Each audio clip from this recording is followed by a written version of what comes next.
우리나라 산업경제학회에서는 2015년에 한국의 경제성장과 실업률 간의 관계 변화에 대한 연구라는 논문을 발표했습니다. 이 논문에서 주장하는 내용 중에는요, 우리나라 경우에는 경제 성장률이 다른 분야도 마찬가지겠지만 특히 청년 실업에 미치는 영향이 크다라는 내용이 있습니다.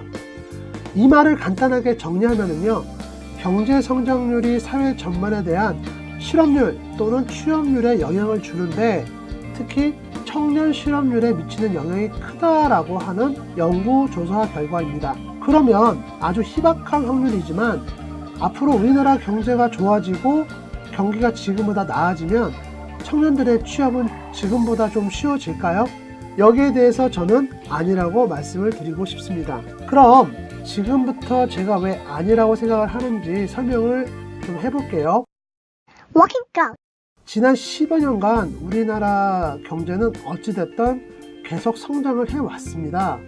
성장의 폭이 많든 적든 어쨌든 조금씩이라도 성장을 해왔다는 거죠. 하지만 청년들의 취업에 대해서는 통계 자료나 체감 지표가 나타내는 수치가 더 안 좋아지는 방향으로 진행이 되고 있어요. 더욱 걱정이 되는 부분은 이 수치에 청년 일자리에 대한 질적인 부분은 그나마 반영이 되지 않았다는 거죠.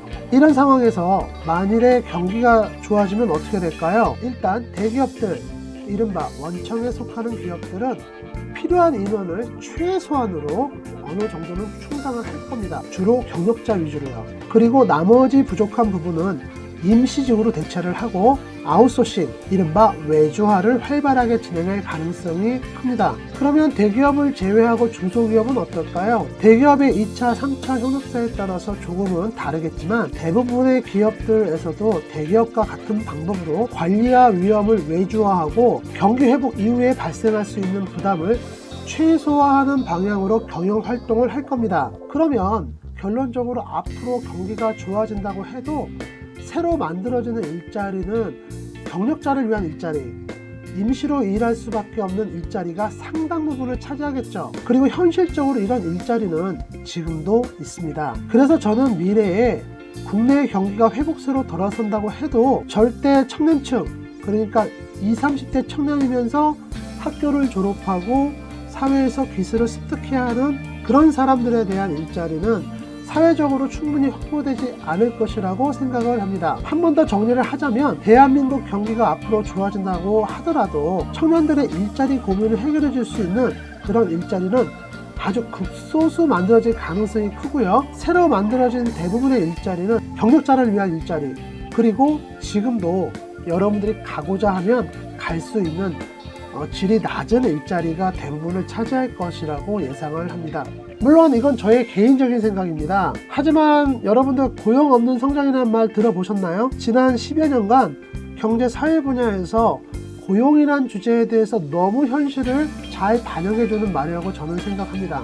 여기서 고용이 없다는 의미는 실제 고용하고자 하는 주체가 없다는 의미라기보다는요, 구직자들이 취업을 원하는 그런 일자리가 없다는 의미가 아닐까 싶네요. 그래서 저는 지금 취업을 준비하시는 우리 취준생 여러분들께 조금은 안타깝지만 혹시 나중에라도, 정말 나중에라도 경기가 좋아진다면 여기에 기대를 많이 갖지 마시라고 말씀을 드리고 싶네요. 그리고 지금처럼 치열하게 계속 취직과 이직을 준비하시기 바랍니다. 요즘 실제로 경기도 안 좋고 취업문은 자꾸 좁아지는데 저까지 너무 암울한 말을 하는 것 같아서 죄송합니다. 이전 영상에서도 한번 말씀을 드렸는데요, 제가 좀 나이가 많아요. 그래서 요즘 취업을 준비하시는 우리 후배님들을 보면 좀 안타깝습니다. 그래도 마음속으로는 정말 응원하고 있고요, 열심히 준비하셔서 다들 좋으신 결과가 있기를 바라요. 제 주변 사람들도 다 저랑 같은 마음이더라고요. 그러니까 여러분들 힘내시고요. 오늘 영상은 여기까지입니다. 여러분들 화이팅 하세요.